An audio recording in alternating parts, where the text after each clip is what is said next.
Y seguimos hablando de economía, pero en este caso nos vamos a comunicar con Juan Pablo Costa, que es economista de CEPAT, del Centro de Economía Política Argentina.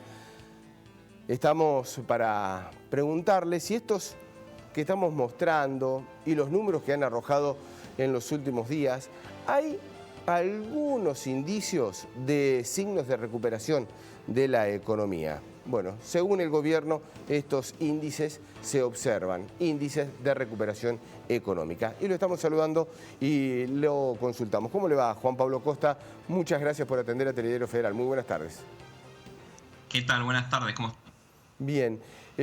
¿Hay signos de recuperación en la economía? Hay algunos signos. ¿En qué se basa el gobierno para plantear esto? Por un lado, algunos índices, digamos, que ha publicado el INDEC y investigaciones también del Ministerio de Producción, centralmente enfocados en el análisis de la enorme caída de la actividad económica ocurrida durante la pandemia. Un poco el análisis lo que muestra es que centralmente lo que es la producción manufacturera tuvo una caída muy fuerte durante estos meses, pero en abril con una caída interanual del 33%, una caída drástica en línea con lo que ha ocurrido en prácticamente todos los países. Pero a partir de mayo también una caída fuerte del 26% y a partir de junio una caída del 6%. Claro, que, Costa, si bien obviamente sí. es una caída, sí. No, discúlpeme, que si comparamos con esa catástrofe económica, sí va a haber puntos de recuperación. ¿Pero está bien compararla con esos números? No, justamente a eso iba. En realidad, la comparación no es con esos meses malos, sino la comparación interanual, ¿sí? Es decir, la comparación con 2019, en donde muestra no todavía una recuperación, pero sí una disminución muy fuerte de esa caída. Le decía, en junio la caída es del 6%, cuando se preveía una caída del 14%, es decir, finalmente es mucho menor de lo esperado. Incluso en otros sectores como la industria automotriz, importantísimo sector industrial de la Argentina, la caída es menor, es cercana al 1% interanual, es decir, comparado con 2019. Prácticamente estamos hablando de un escenario que en términos de volumen de producción estamos, obviamente en este sector en particular, muy parecido a 2019. Otros sectores lo mismo, digo, el caso de la producción de materiales para la construcción se ha incrementado incluso un 13% durante el mes de julio, también la variación interanual respecto al año pasado, anotando el valor más alto de la producción desde principios de abril, más específicamente de 2018. Obviamente todo esto está muy vinculado. Por un lado, como dice usted, hay algunos elementos de efecto rebote, hay algunos elementos de sectores industriales que se han ido quedando sin stock, ¿sí? Justamente por el parate económico durante la pandemia, y ahora obviamente se retoma la actividad y se intenta reponer esos stocks. De cualquier forma, la verdad que la noticia es buena, la situación es muy complicada aún, obviamente, pero los registros que da Camesa, que es la distribuidora mayorista de energía eléctrica, que muchas veces sirve para medir el pulso de la actividad económica, obviamente el consumo eléctrico, son resultados alentadores. Hay un repunte del 2,5% durante la segunda quincena de julio, ahora hace un poquito, comparado a 2019. Es decir, el consumo eléctrico durante la segunda quincena de julio 2020 fue superior al de un año atrás. Esos son muy buenos indicios, Costa. Lo cierto es que el 2019 tampoco fue un gran año, digamos. Lo estamos comparando con un año para la industria, diría, de los peores de los últimos años. Sí, sin duda. A ver, venimos sobre llovido mojado, diría uno, porque la verdad que los últimos años han sido muy malos para la industria, especialmente los últimos dos, y ante esta realidad, obviamente, de la pandemia, que ha generado realmente caídas en la industria de todo el mundo que no se veían hace por lo menos de la depresión de la década del 30, de 1930. Ahora, en ese escenario, la Argentina, dentro de, también los números que se han publicado incluso a nivel regional, muestra que la caída, por suerte, no es tan fuerte, o por lo menos en algunas cuestiones no es tan persistente como en otros países. Por ejemplo, en el empleo. La Argentina obviamente ha visto destruirse puestos de trabajo por esta pandemia. Estamos hablando de cerca de 155.000 puestos de trabajo del sector privado registrado, hablamos. Y el que sufrió esto mucho es una fue el caída del informal. 2,5% de los empleos. Ahora, Otros países de la región han visto caídas mucho más fuertes. Brasil un 7,5%, Chile un 12,2%, Canadá incluso casi un 20%. Es decir, la Argentina, obviamente esto está muy vinculado a las políticas de protección del empleo que se han impulsado. Fundamentalmente me refiero al ATP, sí, que ha cumplido un rol muy fuerte.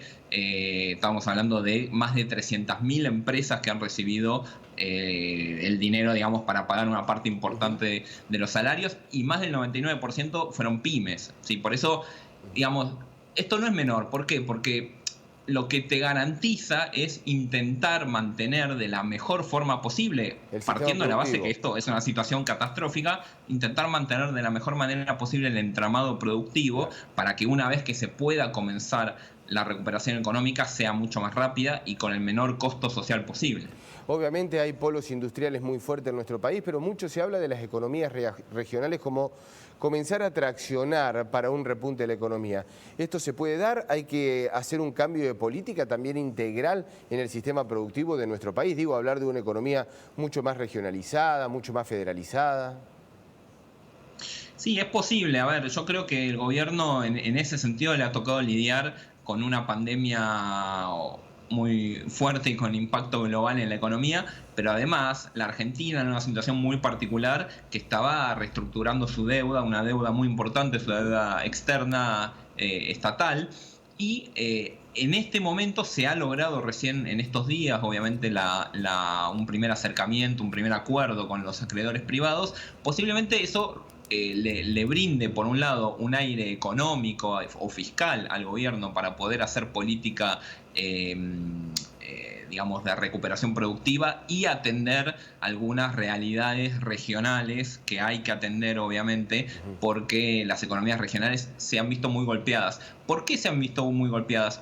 ¿Por qué? Porque en la Argentina durante los últimos años, primero ha habido una caída del consumo muy fuerte, producto de una caída del poder adquisitivo, que es lo que explica fundamentalmente el consumo en nuestro país, pero además no nos olvidemos que estamos en un escenario internacional muy complejo, producto, si vemos desde el año pasado, desde antes hasta el inicio de la pandemia, producto de la guerra comercial entre los Estados Unidos y China, y a partir de este año, obviamente, por la pandemia que hace que se cierren los mercados a nivel internacional.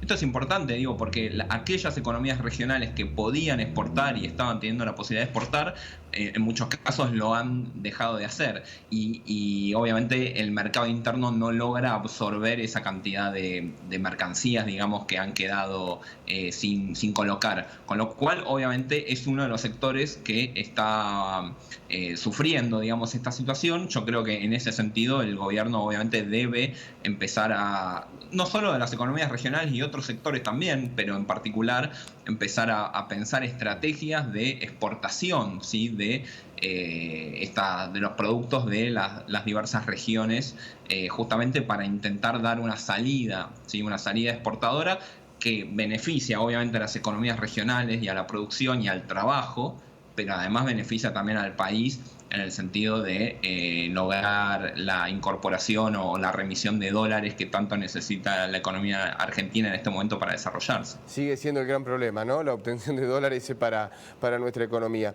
Costa, hablando de dólares, recién veíamos la información, un dólar que estaba medianamente tranquilo, que después del acuerdo había bajado al menos el dólar blue, había bajado también el riesgo país, luego tuvo un alza, se parecía estable y nuevamente hubo variaciones. ¿Esto es normal? ¿Es típico? ¿Qué puede llegar a pasar con el sistema cambiario argentino?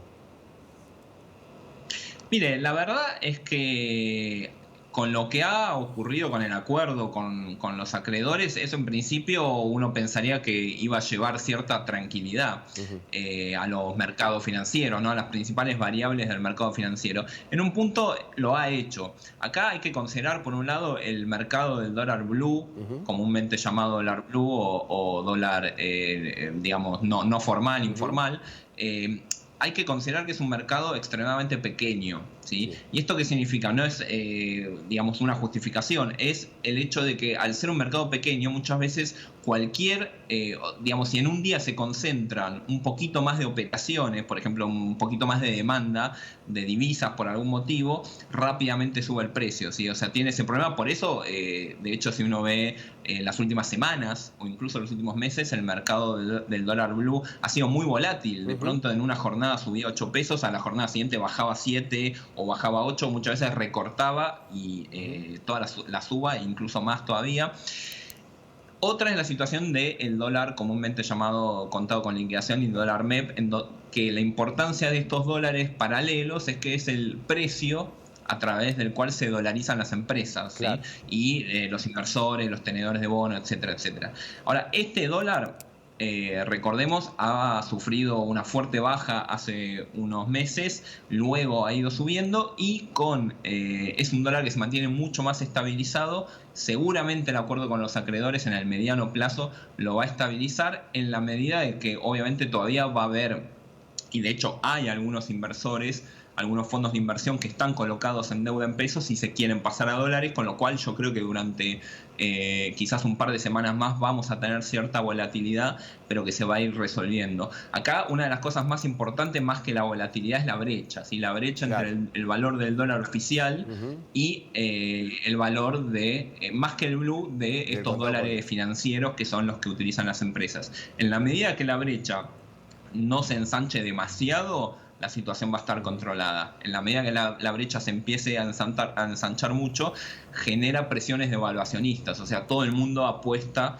o ve que efectivamente el dólar oficial va a terminar subiendo, acompañando la suba de los otros tipos de cambio, con lo cual ahí se incentiva mucho a presiones devaluacionistas, como decía. Por eso creo que hay que tener un ojo puesto en eso. La verdad que por suerte las principales variables del sistema financiero creo que van a ir a una estabilización luego de este escenario, y eso le da además un aire político al gobierno para poder empezar a pensar en la otra parte de la economía, que es justamente la parte de la producción, del consumo y de la recuperación del mercado interno. Y sin perder de vista algo que a los argentinos nos tiene sumamente preocupados. Una es el dólar y la otra, en primero, segundo, póngalo en el orden que quiera, es el tema de la inflación. Lo dio a conocer el INDEC en el día de hoy, 1,9, cerca de 2 puntos, una inflación por ahí algo más baja de lo que se podía llegar a estimar. ¿Cómo se mira esto? Con una economía bastante quieta y encerrada, ¿no?, en cuanto a congelamiento de tarifas y demás. Claro, ese es el problema con la inflación. La inflación, la verdad que este año no es un mal año. Obviamente uno, si lo ve, digamos, fuera de contexto, son guarismos muy altos. Estamos con una inflación interanual todavía por encima del 40%, pero venimos de una inflación mucho más alta. Y además, usted lo planteaba al principio del informe, la inflación de alimentos viene siendo también bastante, digamos, no bastante menor, pero digamos sensiblemente menor a la inflación promedio, lo cual es algo importante, ¿sí? Porque es la inflación, obviamente, es los productos que más consumen los sectores de menores recursos, a los que más le golpea la inflación cuando son los alimentos, que es lo que ha venido pasando en los últimos años. ¿Sí? La inflación de alimentos era sostenidamente superior al promedio general. Ahora, el problema es qué va a pasar, porque además acá hay una relación de retroalimentación, obviamente, entre las presiones devaluacionistas y la inflación. El problema es qué va a pasar en la medida que la economía, cuando se empieza a recuperar, ¿sí? No nos olvidemos que tenemos guarismos de inflación relativamente estabilizados, hacia la baja, por suerte, pero en un contexto recesivo, de fuerte recesión económica todavía, más allá de los índices promisorios que hablábamos al principio, seguimos estando en una economía en recesión, y además con muchos precios controlados, lo cual es algo bueno, es algo coherente además, que son los precios que forman otros precios. Por eso son precios estratégicos, ¿sí? que hay que controlar de alguna forma, y me refiero fundamentalmente al precio de los combustibles y al precio de la energía. Hoy esos precios están congelados, en el caso de la energía, desde principios de año, y en el caso de los combustibles no tanto. De cualquier forma, ahí entran otros elementos como el precio internacional del petróleo y demás, pero la realidad es que hoy tenemos la mayoría de los precios formadores de precios congelados y una economía en recesión. En ese escenario digamos, es bueno que la inflación se esté desacelerando, pero genera un pequeño signo de alarma de, bueno, evidentemente en la medida que la economía se empieza a recuperar y el consumo empieza a repuntar, el gobierno va a tener que empezar a apuntar su mirada a estudiar las distintas cadenas de valor para ver, digamos, cómo se están formando esos precios y dónde hay abusos, porque siempre en este caso, muchas veces hay en los distintos eslabones puede haber abusos de rentabilidades extraordinarias, obviamente a costa del consumidor. Lo hemos visto, esa brecha entre el productor, la materia prima y los precios de góndola, hay brechas que son realmente increíbles. Juan Pablo Costa, economista de CEPA, muchísimas gracias por la participación aquí en Telediario Federal. Muy amable. A ustedes, buenas tardes. Hasta luego.